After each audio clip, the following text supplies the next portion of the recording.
আসসালামু আলাইকুম। আজকে আমি শেয়ার করব আপনাদের সাথে ঘরে বসে কাজ করার সুবিধাগুলো।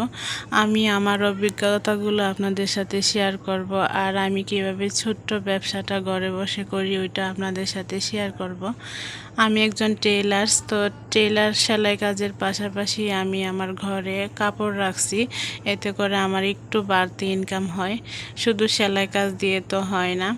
তো ভিডিওটা ভালো লাগলে শুরুতে একটা লাইক দিয়ে দেখা শুরু করবেন, আর বেশি ভালো লাগলে আমার চ্যানেলটা সাবস্ক্রাইব করে রাখবেন। সেলাই কাজ নিয়ে বেশি ভিডিও আপনি আমার চ্যানেলে পেয়ে যাবেন। আমি রান্নাবান্না এগুলো শেয়ার করতে পারি না, যেহেতু আমি সারাদিন সেলাই কাজ নিয়েই থাকি।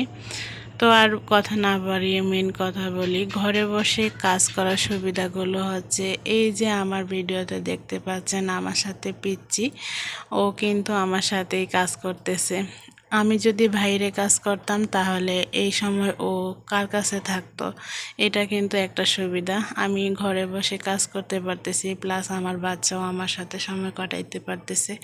আমি মনে করব বিবাহিত মেয়েদের জন্য এইটাই হচ্ছে সবচেয়ে বেশি সুবিধা। যারা শখের বসে কাজ করেন তারাও কিন্তু বাড়িতে থেকেই ব্যবসা বা সেলাই কাজ করতে পারেন, আর যাদের কাজটা প্রয়োজন তারাও কিন্তু করতে পারেন। আমার কাজটা ভীষণই প্রয়োজন, কাজ না করলে আমার চলবে না। আমি আমার বাচ্চা কাজের উপর ডিপেন্ড করে আমাদের দুজনের চলতে হয়। আর আমি ওকে রেখে কোথাও গেলে আমার অনেক খারাপ লাগে। ওর বয়স মাত্র 3 বছর, আমি ওকে রেখে কোথাও যাইতে চাই না। আমার কিন্তু আগে দোকান ছিল, ডিসেম্বরের 10 তারিখে আমি দোকান ছেড়ে বাড়িতে চলে আসছি শুধুমাত্র ওর মায়ার জন্য। ও কিন্তু অনেক ওর কেমন লাগে সেটা আমি জানি না, কিন্তু আমি যতটা সময় দোকানে থাকতাম ওকে খুব মিস করতাম। না জানি ও কী করতেছে কী না করতেছে এরকম মনে হইতো।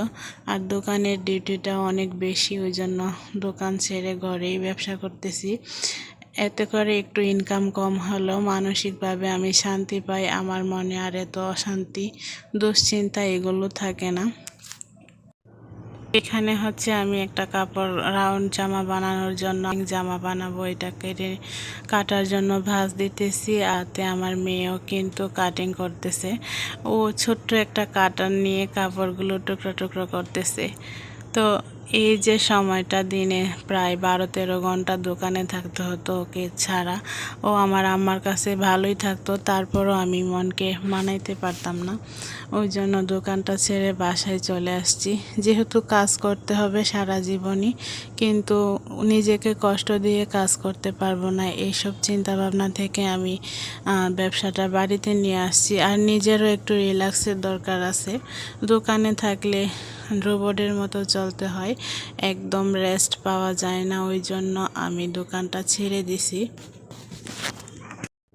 এক একজনের চিন্তা ভাবনা এক এক রকম। আমি মনে করি ও এখন ছোট আছে, ও যে ভালোবাসাটা আমাকে দেবে ওইটা কিন্তু নিঃস্বার্থভাবে, কিন্তু বড় হলে ওর ভালোবাসাতেও একটু হলেও স্বার্থ ঢুকে যাবে, ওইটা বলতে নাই, কিন্তু ওর এই ছোটোবেলার ভালোবাসাটা আমি মিস করতে চাই নাই, ওই জন্য ইনকাম কম হলেও বাড়িতে চলে আসছি।